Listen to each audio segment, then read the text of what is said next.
히브리서 9장 10절에서 14절 말씀입니다. 하나님의 말씀이 이러합니다. 이런 것은 먹고 마시는 것과 여러 가지 씻는 것과 함께 육체의 예법일 뿐이며 개혁할 때까지 맡겨둔 것이니라. 그리스도께서는 장래의 좋은 일의 대제사장으로 오사 손으로 짓지 않은 것 곧 창조에 속하지 아니한 더 크고 온전한 장막으로 말미암아 염소와 송아지의 피로 하지 아니하고 오직 자기의 피로 영원한 속죄를 이루사 단번에 성소에 들어가셨느니라. 염소와 황소의 피와 및 암송아지의 죄를 부정한 자에게 뿌려 그 육체를 정결하게 하여 거룩하게 하거든. 하물며 영원하신 성령으로 말미암아 흠없는 자기를 하나님께 드린 그리스도의 피가 어찌 너의 양심을 죽을 행실에서 깨끗하게 하고 살아계신 하나님을 섬기게 하지 못하겠느냐? 아멘. 저희들이 살펴보고 있는 히브리서는 끊임없이 구약에 나타난 예표로 예수 그리스도의 복음을 전하고 있습니다. 예표라는 말이 이제는 좀 편해졌으면 합니다. 예표라는 말이 무엇이냐면 구약에 나타난 사건, 제도 또는 인물들을 통해서 예수 그리스도를 보여주는 것들을 저희들은 예표다라고 부릅니다. 그래서 히브리서 기자는 구약에 나왔던 수많은 예표들을 가지고 예수 그리스도를 설명하고 예수 그리스도의 복음을 전하고 있습니다. 그럴 때 그 예표의 언어를 10절을 통해서도 보게 됩니다. 이런 것은 먹고 마시는 것과 여러 가지 씻는 것과 육체의 예법일 뿐이다 라고 말씀합니다. 이 육체의 예법이 바로 예표라는 의미를 갖고 있어요. 특별히 10절에 나오는 육체의 예법은 하나님께서 이스라엘 백성에게 준 제사법을 말씀하고 있다라고 볼 수 있습니다. 그래서 이 제사법을 통해서 하나님은 예수 그리스도를 준비하고 예언하고 있었습니다. 그래서 육체의 법일 뿐이며 개혁할 때까지 맡겨둔 것. 그래서 구약을 통해서 하나님께서 예표를 계속해서 주는데 개혁할 때가 있다는 거죠. 그 개혁할 때가 언제예요? 그 예표가 상징하고 있는 예수 그리스도께서 오신다면 더 이상 육체의 예법이 필요 없겠고 예표가 필요하지 않을 때가 올 거라고 말씀을 합니다. 개혁할 때에 맡겨두었다라고 말씀을 합니다. 그러면서 우리가 끊임없이 예표를 살펴보면서 여러분들이 느꼈던 특징이 하나 있었을 텐데요. 이 예표들은 뭔가가 다 부족했습니다. 옛날에 이런 선전이 있었어요. 무슨 음료수 선전이었던 걸 기억하는데요. 2% 부족한. 이 예표들은 다 2% 부족했어요. 왜? 이 예표가 예수님이 아닌 이상 당연히 육체의 예표들은 다 부족할 수 있었겠죠. 그렇기 때문에 당연히 예수 그리스도께서 오셔야 한다는 것도 우리가 알게 됩니다. 그러나 이렇게 이 제사법을 주면서 육체의 예법이라고 하는 이 제사법을 통해서 비록 부족한 것도 있지만 이런 제사법을 통해서 하나님은 이스라엘 백성에게 뭔가를 가르쳐주고 싶은 교훈이 있었습니다. 물론 우리에게도 이 제사법을 통해서 하나님이 가르쳐주고 싶은 교훈이 있습니다. 일단 두 가지 교훈을 저희들이 좀 생각해 봤으면 합니다. 끊임없이 히브리서 기자는 이 9장의 내용을 통해서 구약의 제사를 드리는데 염소와 송아지를 가지고 피로 제사를 드린다라고 했습니다. 자, 그럴 때 우리가 유대인이 아니라 또 이거가 갖고 있는 의미를 좀 이해하기는 쉽지는 않겠지만 이 염소와 송아지, 이 동물들은 어떤 동물들이었냐면 자신들이 뭐 했던 동물이에요? 키웠던 동물들이었어요. 키웠던 동물들을 제사를 드립니다. 근데 여러분 이게 우리식으로 얘기하면 이렇게 좀 설명할 수 있을까요? 만약에 하나님께서 여러분들이 키우는 개 있죠. 이러면 되지 않겠습니다. 알아요. 제가 신방을 하면 집집마다 개 있는 거 알아요. 그리고 그 개가 얼마나 사랑스럽고 어떤 분은 이렇게까지 얘기하더라고요. 한 17년을 개를 키우고 나서 그 개가 죽으니까 너무너무 슬펐대요. 아마 개를 키우신 분들은 그거에 공감할 거예요. 그래서 그 집사님이 어느 정도까지 이야기했냐면 그 17년 동안 키웠던 개가 죽으면서 했던 말이 저한테 굉장히 좀 이렇게 와닿는데, 다시는 개를 키우지 않겠다라고 할 정도로 그 개를 키우는 그 뭐라 그럴까, 끈적끈적합니다. 그죠? 근데 자신들이 키웠던 이런 동물을 하나님이 뭐 하라는 거예요? 지금 제사 드리라는 겁니다. 그럴 때 이들에게는 참 마음이 애려왔을 거예요. 여러분들이 개를 바치라고 하면 애려올 것 같이, 참 이스라엘 백성은 매일같이 하나님께 나가기 위해서 자신이 키웠던 동물을 하나님께 끊임없이 바쳐야 된다면 굉장히 마음이 아팠을 거라고 생각이 듭니다. 그렇게 아팠음에도 불구하고 왜 하나님은 끊임없이 이 이스라엘 백성에게 제사를 드리게 했을까요, 여러분? 제사를 드리게 했을까요? 두 가지 중요한 교훈을 하나님이 이들에게 가르쳐 주기 위해서입니다.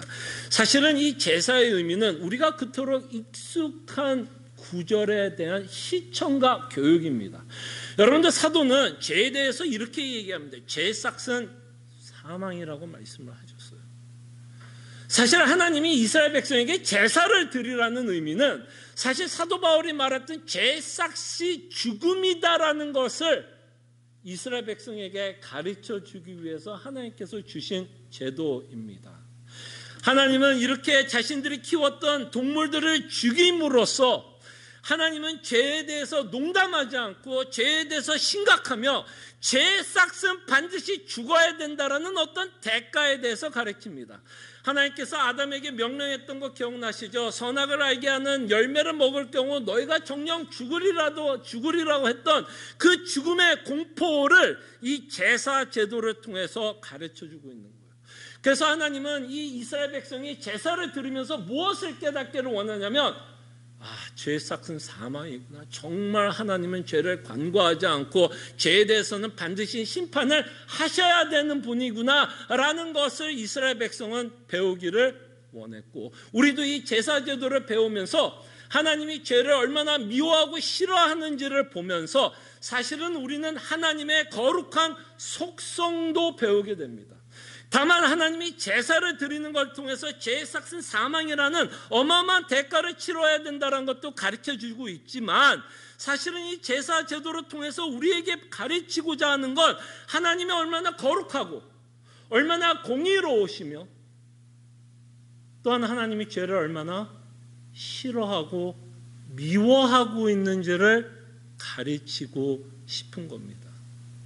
그래서 우리가 끊임없이 이 제사 제도를 보면서 우리가 배워야 하는 것, 우리가 하나님에 대해서 배워야 하는 건 하나님의 거룩하신과 하나님의 공의로서 죄를 얼마나 싫어하고 미워하며 죄의 값을 반드시 치러야 한다라는 것을 저희들은 보게 되고, 이 제사 제도는 사실은 우리에겐 어마어마한 공포의 제도입니다. 우리가 그냥 편안하게 예배 시간에 제가 말로 여러분들에게 설명하니까 공포로 와닿지 않겠지만, 이스라엘 백성들은 얼마나 공포스럽겠어요. 자기가 그렇게 키웠던 송아지, 내가 키웠던 양, 내가 키웠던 동물들이 내 앞에서 죽어가는 걸 보면서 그 죄의 심각성과 그 무서움을 맛봤을 것이라 생각을 해봅니다. 그러나 이 제사제도는 다만 죄의 싹은 사망이요 하나님의 거룩하심만을 선포하는 게 아니라, 이 제사제도는 또한 인간이 갖고 있는 최고의 문제를 해결하시는 제도이기도 합니다. 무슨 얘기인지 아시겠죠? 제사제도는 인간이 갖고 있는 최고의 문제인 죄의 삭은 사망이라는 이 형벌을 해결하는 제도이기도 합니다. 말씀드린 것처럼 이스라엘 백성이 죽지 않아요. 이스라엘 백성이 죽지 않아요. 누가 죽어요? 이스라엘 백성을 대신해서 동물들이 죽어 나갑니다. 이스라엘이 직접 죽는 게 아니라 동물들이 죽어요. 그럼으로써 하나님은 이 동물들을 상징하는 어떤 것으로 통해서 죄의 삭을 치를 수 있는 방법 또한 허락하고 있다는 것을 보게 됩니다. 무슨 얘기인지 알겠죠?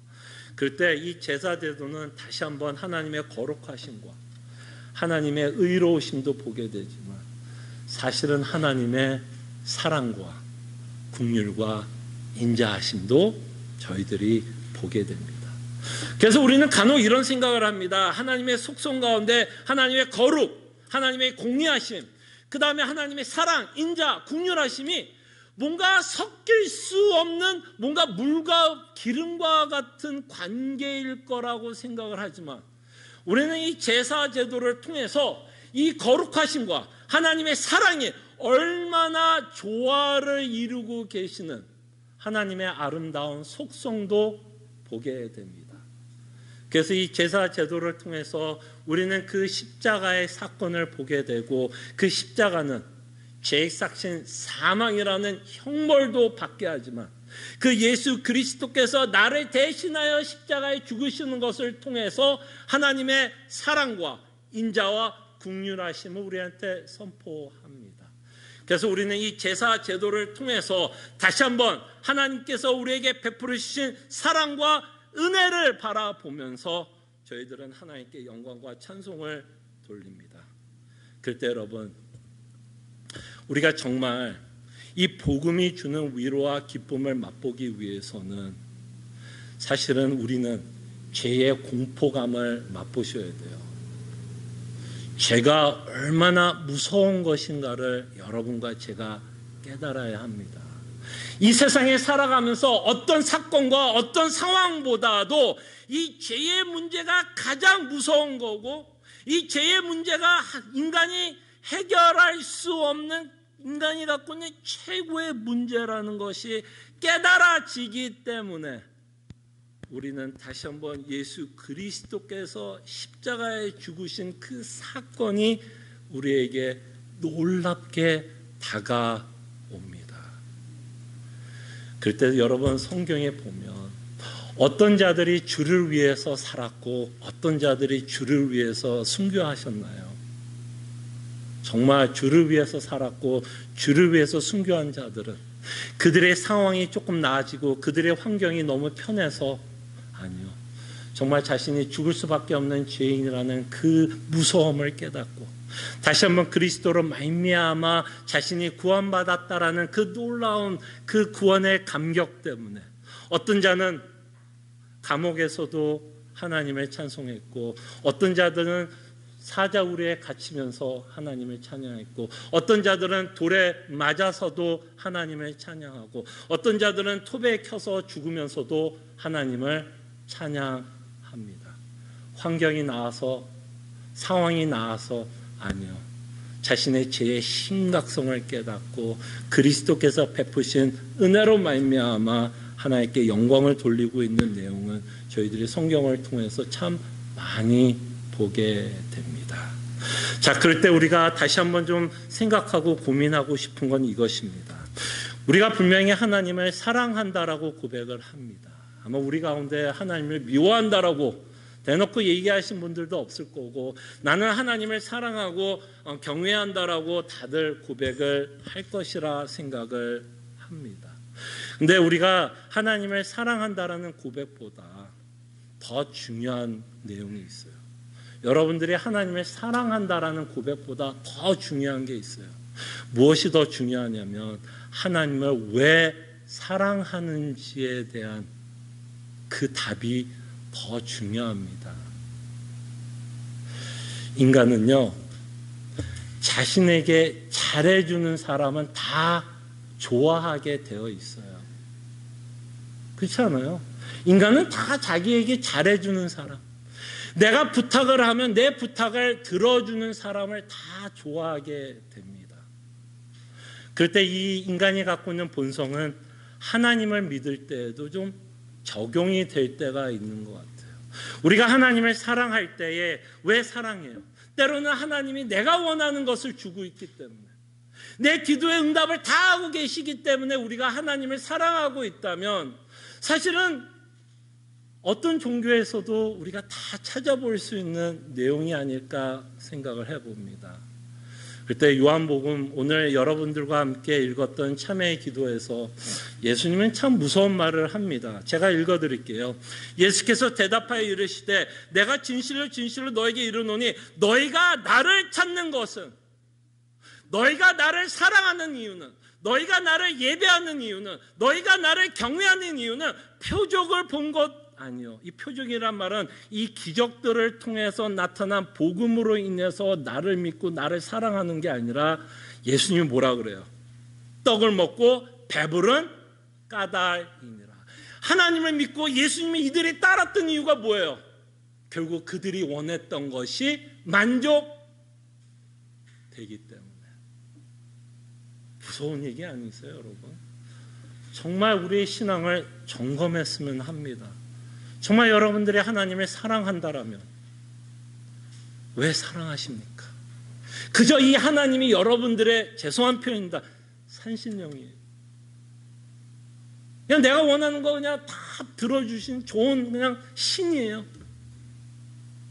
그때 우리가 정말 하나님을 사랑하고 경외하는 이유는 바로 이 제사 제도를 통해서 인간이 갖고 있는 최고의 문제, 죄의 문제를 예수 그리스도로 말미암아 해결하고 있는 우리의 구원 때문에, 우리의 구원 때문에, 우리에게 베풀어 주신 구원 때문에 우리는 그 하나님을 알아갑니다.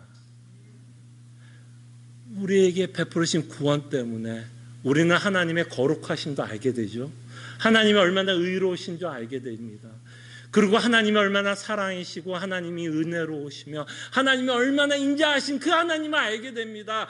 그래서 우리가 정말 하나님을 사랑하는 이유는 그 하나님 자체 때문에 사랑하는 거고, 그 하나님 자체 때문에 하나님께 예배하는 거지, 하나님께서 내 배를 부르게 하고 내가 원하는 걸 해 주었기 때문에 하나님을 사랑하는 것은 아닙니다.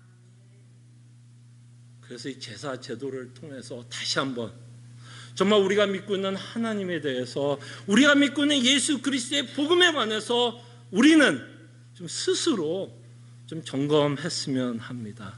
다시 한번 묻습니다. 여러분들이 하나님을 사랑하는 이유는 무엇입니까? 자, 그럴 때 예수 그리스도께서 십자가에 죽으시면서 그의 죽으심을 통해서 개혁의 때가 왔다라고 얘기합니다. 개혁의 때. 그 개혁의 때는 뭐예요? 육체의 예법으로는 가져올 수 없는 것을 예수 그리스도께서는 가져왔다는 겁니다. 그 내용은 뭐냐면 그의 피로 말미암아 우리를 구원할 수 있는 피가 되었다라는 것을 저희들이 보게 됩니다. 그럴 때 끊임없이 육체의 예법은, 그죠? 히브리서가 끊임없이 논쟁하고 싶었던 건 육체의 예법으로는 죄사함이 없었다. 구원하는 능력이 없었다.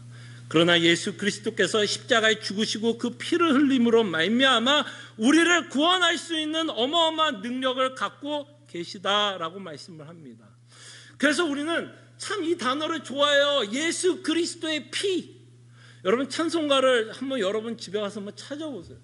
이 그리스도의 피라고 하는 이 가사 제목, 이 가사를 담고 있는 찬송가가 굉장히 많습니다. 보혈의 피, 뭐 한다 그러죠? 미드오. 피. 그래서 저는 이런 생각도 해봤어요. 야, 믿지 않는 자들이 이런 얘기 들으면 좀 어떤 생각이 들까? 무슨 우리는 뭐 피를 좋아하는, 뭐 선짓국을 좋아하는, 뭐 이렇게 피 거리니까. 굉장히 어떻게든 굉장히 혐오스럽게 들릴 수 있을 것 같아요. 무슨 얘기인지 알겠죠? 여러분과 저는 너무 익숙하니까 그럼 넘어갈 수 있지만 참 믿지 않는 자들에게 끊임없이 그리스도께서 여러분들을 위해서 피 흘렸습니다라고 외치면 굉장히 혐오감이 있을 것 같아요. 그러나 우리는 혐오감이 아니라 그 피를 뭐예요? 우리는 사랑합니다. 그 피가 갖고 있는 상징성 때문에, 피가 갖고 있는 메시지 때문에 우리는 그 그리스도의 피를 사랑합니다. 그럴 때 그리스도의 피의 능력을 우리가 봤으면 합니다. 이 히브리서에서 굉장히 중요한 주제 중에 하나가 예수님은 인간이었지만, 그죠? 인간이었기 때문에 자신의 몸을 드릴 수 있었죠. 죽을 수 있었죠. 피를 흘릴 수 있었죠. 그러나 성경은 끊임없이, 히브리서도 끊임없이, 여러분 1장 기억나세요? 1장에 보면 이 예수님이 세상을 창조하신 하나님이시다라고 말씀을 하십니다. 그럴 때 예수님은 하나님이셨어요. 그렇기 때문에 그 피의 능력도 어떨까요? 그분이 하나님이셨고 전지전능하시며 영원하시며 무한한 능력을 갖고 있다면 그 피의 능력도 무한할까요? 무한하지 않을까요? 그 능력이 영원할까요? 영원하지 않을까요? 영원합니다. 예수 그리스도께서는 영원하신 하나님이시기 때문에 그가 흘린 피는 하나님께서 창세 전에 선택한 모든 자를 구원할 수 있는 능력과 효과를 가져다 줄 수 있는 피입니다. 그런 면에서 우리는 이 예수님이 하나님이시다라는 이 교리를 믿습니다. 여러분, 종교사를 보면요, 교회사에 보면 참 많은 이단들이 속출했습니다. 나타났어요. 많은 이단들 가운데 많이 시비 걸었던 내용이 뭔지 아세요? 많이 시비. 여러분들 여호와의 증인하면 생각나는 많은 또 거짓 가르침이 있지만 여호와의 증인이나 이런 유사 이단들이 가르쳤던 예수님에 대해서는 뭐라고 가르치냐면 예수님은 하나님이 아니다라고 가르칩니다. 그저 창조한 어떤 피조물, 그래도 양심은 있었는지 피조물 가운데 으뜸이라고는 이야기는 해요. 으뜸이래요. 뭐 이 피조물, 인간들 가운데 으뜸이라고 얘기는 합니다. 그러나 절대로 뭐를 인정하지 않아요? 예수님이 하나님이시다라고는 인정하지는 않아요. 만약에 여러분 예수님이 하나님이 아니시면요, 우리에게 구원은 없어요. 구원 없어요. 그가 인간이었기 때문에 우리를 구원하나요? 아니요. 그가 하나님이시기도 하기에 우리를 구원하는 영원한 능력, 무한한 능력, 그 피의 가치는 그가 인간이어서가 아니라 그가 하나님이시기 때문에 피의 가치가 있다는 것을 보게 되고 그의 피가 갖고 있는 우월성과 탁월함, 그의 효과를 우리가 보게 됩니다. 그리고 두 번째로 예수 그리스도의 피가 탁월한 이유는 그 피는 우리의 양심을 깨끗하게 한다라고 말씀합니다. 양심을 깨끗하게 한다라고 성경은 말씀합니다. 근데 여러분 어때요? 실질적으로 여러분들이 자신을 좀 바라보면 어떻게 좀 깨끗한 것 같아요? 뭐 양심이 깨끗해진다라고 성경이 써 있으니까 깨끗하다고 얘기는 해야 될 것 같지만 우리가 좀 정직하다면 사실은 우리의 양심은 끊임없이 우리의 죄를 고소합니다. 우리의 죄성을 고소해요. 예수님 믿으면서 가장 힘든 건 뭘까요? 예수님 믿으면 더 힘들어지는 게 예전에는 죄라고 생각하지 않았던 것까지도 이제 죄라고 생각하면서 굉장히 민감한 삶을 살아갑니다. 그러다 보니까 양심도 어떻게 될까요? 굉장히 민감해져요. 민감해집니다. 그래서 오히려 우리가 갖고 있는 양심은 사실은 우리의 죄성을 더 고발하게 되고 우리를 더 힘들게 합니다. 그럼에도 불구하고 왜 히브리서 기자는 양심이 깨끗해졌냐라고 이야기를 하냐면 바로 그리스도께서 흘리신 피로 말미암아 우리가 다음 주도 볼 거고 지난주에도 봤지만 새 언약이 세워집니다. 이 피로 말미암아 새로운 계약을 하게 돼요. 하나님이 피로 말미암아. 이제 피의 언약이라고도 부를 수 있고 새 언약이라고도 표현할 수 있는데요. 이 새 언약이 갖고 있는 어마어마한 특혜 중에 하나가 예레미야를 통해서 하나님이 무엇을 약속하냐면 다시는 너의 죄를 기억하지 않겠다라고 약속을 합니다. 이것이 얼마나 중요하냐면 여러분들의 양심이 아무리 여러분들을 고소해도 여러분들은 하나님께 심판을 받지 않는다라는 거예요. 정말 이 죄책감, 혹시 여러분들이 신앙생활하면서 여러분들이 그 죄책감을 이길 수 있는 방법은 여러분들이 여러분 스스로 보면 끊임없이 양심은 여러분들을 고소하게 되고 더 힘들어집니다. 그때 여러분들이 갖고 있는 이 양심에서 오는 그 죄책감을 유일하게 이길 수 있고 넘어갈 수 있고 자유함을 얻을 수 있는 유일한 방법은 하나님의 약속을 믿는 거예요. 믿는 거예요. 왜? 누가 더 권위가 있나요? 내 양심이 더 권위가 있을까요? 하나님이 더 권위가 있을까요? 누가 최종 심판자예요? 내 양심이에요? 하나님이에요? 최종 심판자는 내 양심이 아니에요. 아무리 나를 고소해도 내 양심이 최종 심판자가 아니라 하나님이 최종 심판자이고, 이 최종 심판자는 우리에게 약속을 하셨습니다. 그리스도의 피로 말미암아 내가 다시는 너의 죄를 기억하지 않겠다. 그리스도 안에 있는 자에게는 정죄함이 없다라고 말씀을 하십니다. 이 내용을 좀 정리하고 있는 내용이 로마서 5장 9절이라고 생각을 하는데요. 자, 이거는 제가 주보에 적어놓지 않아서 좀 찾아보겠습니다. 로마서 5장 9절입니다. 자, 로마서 5장 9절이 저희들이 살펴보고 있는 히브리서, 특히 이 대제사장이신 예수 그리스도께서 하신 사역에 대한 해석이다라고 생각하시면 좋을 것 같아요. 로마서 5장 9절입니다.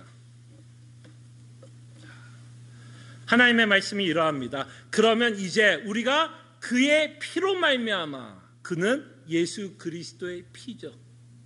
대제사장이신 예수 그리스도께서 십자가의 죽으심으로 말미암아 우리를 뭐 한다고요? 의롭다 하심을 받았으니, 나와 전혀 상관없는 의로움입니다. 여러분들이 아무리 우리를 자신을 정죄하고 고소하여도 그 고소와도 상관이 없이 하나님의 예수 그리스도를 믿는 모든 자들에게 약속하고 특혜를 주는 건, 그럼에도 불구하고 너희들은 뭐하다? 의롭다. 그래서 이 죄책감에서 여러분들이 유일하게 벗어날 수 있는 유일한 방법은 끊임없이 나를 보는 게 아니라 하나님의 약속을 믿는 거예요. 하나님의 약속을 믿고. 그러고 나서 사도가 이렇게 말합니다. 그로 말미암아 진노하심에서 구원을 받을 것이니.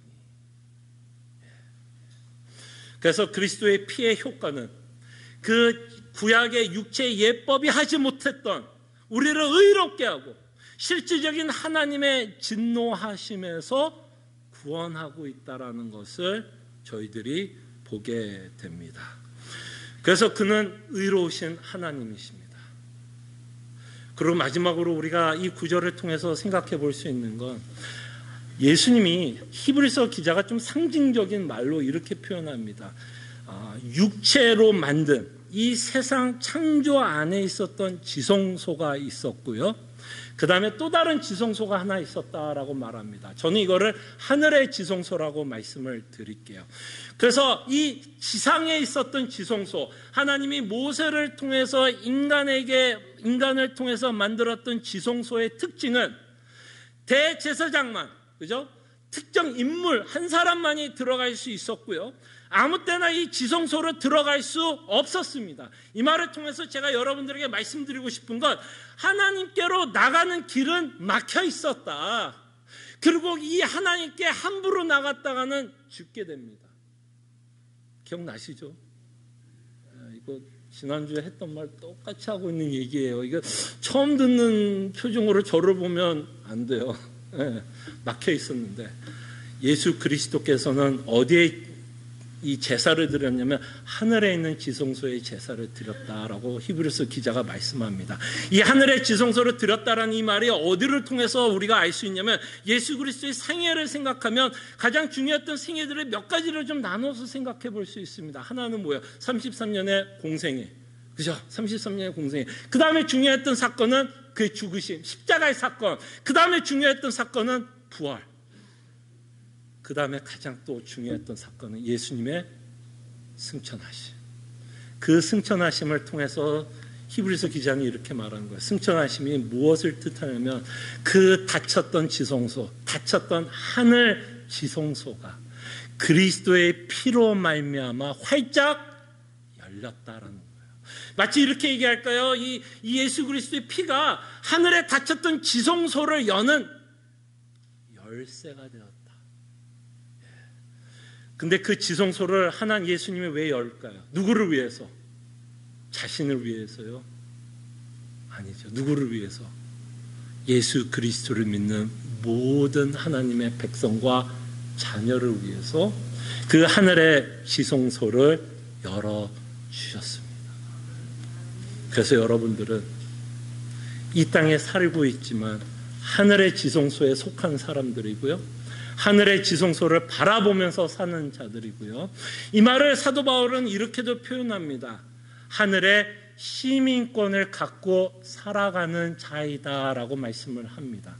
그래서 이 하늘 지성소는 예수 그리스도로 말미암아 우리에게 약속한 마지막 약속이에요.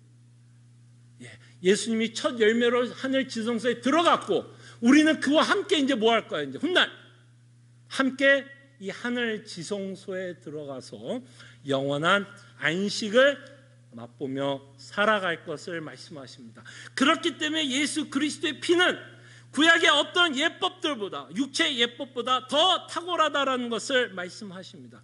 이렇게 예수 그리스도의 복음을 믿고 살아가는 자들은 이 세상에 살아가면서도 끊임없이 하나님을 섬기면서 살아가야 되지 않겠냐라고 히브리서 기자는 우리에게 말씀을 하십니다. 하늘 지성소에 살아가고 있는 하나님의 백성들, 하늘 시민권을 갖고 있는 자들은 하나님을 진심으로 진정으로 사랑하고 섬겨야 하지 않겠느냐라고 히브리서 기자가 14절을 통해서 말씀하십니다. 그럴 때 이 섬긴다라는 이 내용을 가지고 저희들이 좀 적용을 해보겠습니다. 로마서 12장을 갈게요. 로마서 12장 1절에서 2절의 말씀을 보면서 정말 여러분들이 하늘 지성소에 속한 자 또는 하늘의 시민권을 갖고 살아가는 자들은 과연 이 땅에서 어떤 삶을 살아야 할지, 그 복음을 믿고 살아가는 자들은 어떤 삶을 살아야 할지를 저희들이 로마서 12장 1절과 2절의 내용을 통해서 보는데, 특이하게도 사도 바울은 이 구약에 있었던 제사 예법을 가지고, 그 언어를 가지고, 그 단어를 가지고 복음을 믿고 살아가는 자들에게 말씀하고 있다는 것이 이 구절이 갖고 있는 특이한 점입니다. 한번 볼게요. 자, 1절입니다. 1절, 2절 제가 읽어드릴게요. 자, 그러므로 형제들아, 내가 하나님의 모든 자비하심으로 너희를 권하노니 너희 몸을 하나님이 기뻐하시는 거룩한 산 제물로 드리라. 너희가 드릴 영적 예배니라. 너희는 이 세대를 본받지 말고 오직 마음을 새롭게 함으로 변화를 받아 하나님의 선하시고 기뻐하시고 온전하신 뜻이 무엇인지 분별하도록 하라. 그래서 지금 사도 바울은 옛날에 있었던 제사법을 우리에게 적용을 하면서 끊임없이 우리의 삶 가운데 거룩한 산 제물로, 영적 예배로 하나님을 섬길 것을 말씀하십니다. 근데 여기서 가장 중요한 거는, 저는 이 구절에서 가장 중요한 거는 1절에 있는 하나님의 모든 자비하심이라고 생각을 합니다. 여러분들이 왜 하나님의 뜻대로 살아가려고 하는지, 아까 제가 질문했던 내용과 연결이 되죠. 우리가 왜 하나님을 사랑합니까? 라고 질문했을 때 우리에게 베풀으신 구원 때문에, 그 하나님 때문에 우리가 하나님을 사랑한다면 하나님의 뜻대로 살아가는 그 이유도 사실은 뭘까요? 우리에게 베풀어 주신 자비하심, 하나님의 사랑, 하나님의 은혜, 그 인자하심, 그게 우리에게 뭐예요? 설득되는 거예요. 너무 감사하기 때문에 우리는 하나님의 뜻대로 살아가려고 애를 쓰게 됩니다. 인간의 본성 가운데 이런 본성이 또 있는 것 같아요. 여러분 보세요. 여러분, 누군가 여러분들에게 잘해주는 사람이 있다면 여러분들 그 잘해주는 사람한테 보통 뭐라 그래요? 참 감사합니다 라고 표현을 하죠. 참 매번마다 잘해줘요. 매번 잘해줘서 감사하다라는 말을 합니다. 그때 여러분, 인간의 본성 가운데 사람이 아무리 악해도요, 사람은 이런 본성을 갖고 있습니다. 누군가 나에게 굉장히 잘해주면요, 그 사람이 나에게 부탁을 할 때 여러분 어떻게 반응하세요? 보통 이 사람이 나한테 굉장히 잘해줘요. 은혜를 많이 받았어요. 신세를 많이 받았어요. 그러면 그 상대가 나한테 뭔가를 요구하고 부탁하면, 에이, 너가 알아서 해. 귀찮아. 이래야, 아니면 그래도 나한테 너무나 잘해준 사람인데 이렇게 나한테 SOS를 청하니 뭐 하고 싶어요? 어떻게 하든 돕고 싶고 듣고 싶고 그 부탁을 실행하고 싶은 마음이 들잖아요. 그죠? 바로 지금 우리의 신앙생활도 비슷합니다.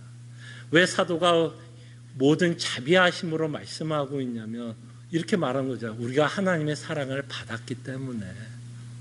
그래서 우리는 뭐 한 거예요? 너무 감사해서 하나님이 우리에게 요구하는 삶에 뭐 하고 싶어요? 헌신하고 결심하고 그 뜻대로 살아가고 싶은 마음이 이 안에서 뭐예요? 그 뭐라 그럴까요? 화산이 폭발하는 것처럼 용 솟아납니다. 그래서 사도 바울은 끊임없이 그의 자비하심, 다시 한번 그 십자가를 바라보게 하면서 우리 보러 거룩한 산제물로 살라 그러면서 영적인 예배를 드리라고 말씀합니다. 자, 그럴 때 거룩한 산제물로 드리라는 말은 당연히 우리 죄를 속죄하기 위한 제물은 아니죠. 만약에 사도가 그렇게 이야기하면 예수 그리스도의 사역을 완전히 부인하는 거 아니에요. 그죠? 그럴 때 지금 사도가 말하는 거룩한 산제물로 드리라는 건 우리의 속죄의 제물로서 아니라 우리의 삶 전체가 이제는 하나님에게 바쳐지는, 그죠? 상징적인 언어를 쓰고 있습니다. 우리의 온 삶이 하나님께 바쳐지는 삶을 살아야 한다라고 하면서 영적 예배를 드려야 한다고 이야기를 합니다. 그럴 때 영적 예배라고 얘기할지 주일날 11시 예배라고 말하지 않았어요. 주일날 11시 예배면 여러분들이 11시에만 와서 예배 들으면 끝이에요. 근데 사도는 11시 예배라고 그러지 않고 영적 예배다라고 말씀합니다. 저는 이것도 굉장히 의도적인 내용이 있다고 봐요. 이게 무슨 말일까요, 여러분? 여러분들의 거룩한 산제물로 영적 예배를 드리란 말은 여러분의 전 삶이 24시간 주 7일이 누구를 위한 삶? 예수 그리스도를 위한 삶을 살라라고 사도는 지금 말씀해요. 그러면서 그 영적 예배의 내용이 어떻게 나올까요, 여러분? 영적 예배. 여러분 굉장히 좀 추상적으로 들리지 않으세요? 영적 예배? 그러면 매일같이 찬송 부르고 참회 기도하고 신앙 고백하고 또 목사님한테 매일같이 뭐 말씀을 들어야 돼, 뭐 이런 예배는 아니에요. 이 컨텍스 안에서, 이 문맥 안에서 예배는 이런 모습으로 나타납니다. 2절에 보니까 너희는 이 세대를 본받지 말고, 여러분들이 영적 예배를 드리는 모습이 실질적으로 이 땅에서 어떤 모습으로 나타나냐면 이 세대를 본받지 않는 삶으로 나타난다는 거예요. 그럼 이 세대를 본받지 않는 모습은 뭘까요, 여러분? 이 세대를 본받지 말라. 이 세대를 왜 본받지 말라고 이야기할까요? 이 세대가 뜻하는 건 뭘까요? 이 세대, 여러분들이 살고 있는 2020년 이 미국이 본받지 말래요. 무슨 이야기를 하는 걸까요, 여러분? 이 세대를 본받지 말라는 이야기는. 이 미국이, 우리가 땅을 밟고 있는 이 미국이 갖고 있는 가치관대로 살지 말라는 거죠. 그죠? 아니에요, 맞아요. 그럴 때 이 미국이 최고의 가치는 뭘까요? 미국이 그토록 가장 가치 있게 여기는 게 뭘까요? 달러, 돈. 우리는 이것을 뭐라고 표현하냐면 우상이다라고 표현을 합니다. 우상. 글쎄 여러분, 여러분들이 살아가면서 우상들 있지 않으세요? 뭐 꼭 달러가 아니더라도 여러분들이 살게 하는 원동력, 하나님이 아닌 여러분들을 살게 하는 원동력이 있다면 그리스도께서 베풀어 주신 구원 말고도 여러분들이 살아가게 하는 동기와 원동력이 있다면 그 모든 게 뭐가 될까요? 다 우상이 돼요. 왜? 우리가 그것을 의지하면서 살아가고 있기 때문에. 그것을 통해서 우리는 기쁨을 얻으려고 그러고 그것을 통해서 삶의 의미를 찾으려고 하고 우리는 그것들을 의지하며 살아가려고 합니다. 그래서 하나님 외에 여러분들이 의지하려고 하는 모든 것들은 우상이 돼요. 그러면 저도 우상이 될 수 있을까요? 없을까요? 여러분들이 저도 우상이 될 수 있을까요? 없을까요? 뭐 우리 교인들 가운데 뭐 저를 우상으로 뭐 섬기는 자는 아니게 없겠죠. 우리 목사님 최고, 뭐 우리 목사님만 말씀 최고, 뭐 이렇게 생각하는 사람들은 없죠. 근데 때로는 그렇게도 우리가 목사를 의지할 수 있어요.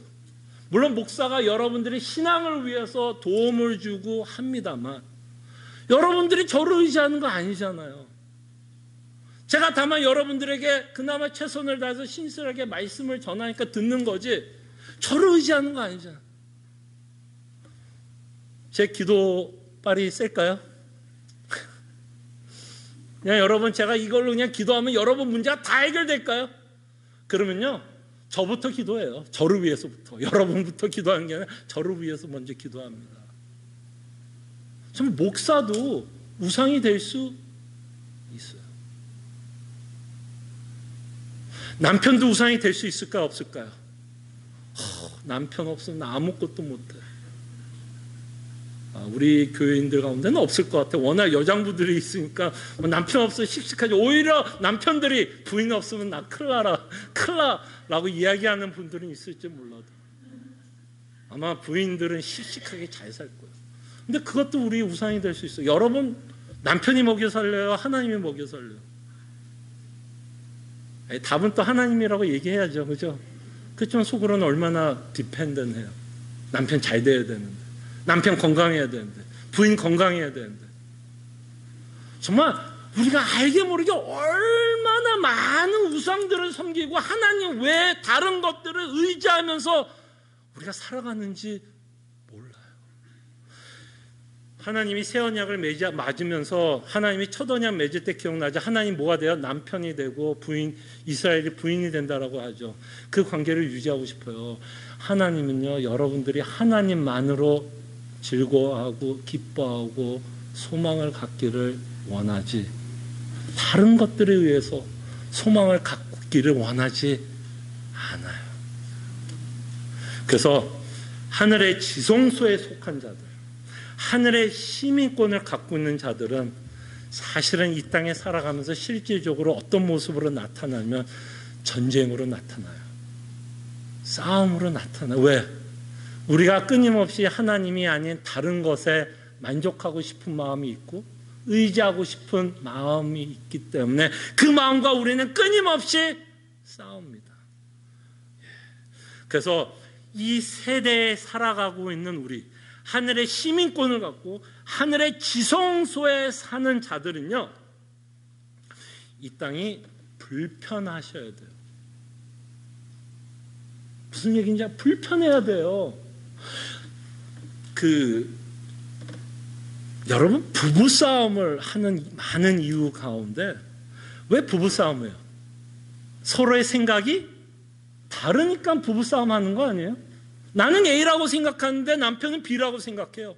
그럼 당연히 뭐가 일어나요? 또 마치 안 하는 것처럼, 우리 집안만 부부싸움하고 여러분들은 전혀 부부싸움을 안 하는 것처럼 저를 쳐다보면 제가 설교할 수가 없어요. 그때 왜 마찰이 생겨요? 다른 이야기를 하니까 마찰이 생기고 불편해지는 거 아니에요. 여러분들이 이 땅에 산다면, 하늘의 시민권을 갖고 이 땅에 살아가면 마찰이 있어야 될까요? 없어야 될까요? 있어야 돼요. 왜? 생각이 전혀 다르다니까요. 여러분들이 옳다고 생각하는 것과 세상이 옳다는 게 달라요. 그래서 여러분들이 때로 부부싸움 하는 것처럼 여러분들은 세상과 뭐 해야 돼요? 싸워야 돼요. 불편해야 돼요. 불편해야 돼요. 이게 서로 꿍깍꿍깍 맞으면 뭔가 잘못된 삶을 우리는 믿는 자로서 잘못된 자로 살아가는 겁니다. 그래서 우리는 이것을 이해하는데 또 하나 중요한 건 뭐였냐면, 우리가 이해할 수 있는 예화는 우리는 이민자 아니에요. 이민자. 여러분 이민자로 살아갈 때 어때요? 여러분 아마 우리 교인들 가운데 많은 자들이 시민권 갖고 있을 거예요. 미국 시민권. 미국 시민권 갖고 있지만 뭐가 좀 더 편해요? 미국 사람처럼 사는 게 쉬워요? 한국 사람처럼 사는 게 쉬워요? 한국 사람처럼 사는 게 쉬워요. 뭔가 내가 갖고 있는 시민권과 이 땅에 발붙여 있는 모습과 내 사고는 다르다라는 거예요. 그런 것과 마찬가지로 하늘의 시민권을 갖고 있는 자들은 이 땅에 어떤 느낌이 들어야 되냐면 나그네 같은 느낌이 들어야 돼. 뭔가 불편해야 돼. 옷을 입어도 꽉 낀 느낌, 그거 아세요? 꽉 낀 옷 입을 때 그 불편함. 아니면 옷을 입을 때 그냥 이렇게 큰 옷 입어서 맞지 않는 옷을 입는 그 느낌, 그 느낌을 갖고 여러분과 저는 이 땅에 살아야 돼요. 그게 뭐예요? 그게 영적 예배입니다. 하나님이 여러분과 저에게 요구하는, 이스라엘 민족이 그토록 실패했던, 그들은 끊임없이 우상을 섬기면서 살아왔잖아요. 그 삶과 우리는 반대되는 자의 삶을 살게 되고, 그래서 우리가 좋아하는 찬송가처럼 십자가 군병돼요. 십자가 군사돼요. 이 세상의 가치관을 따라가는 것이 아니라 하나님의 가치관을 따라 살아가는 군병으로 살아가야 갑니다. 기도하죠.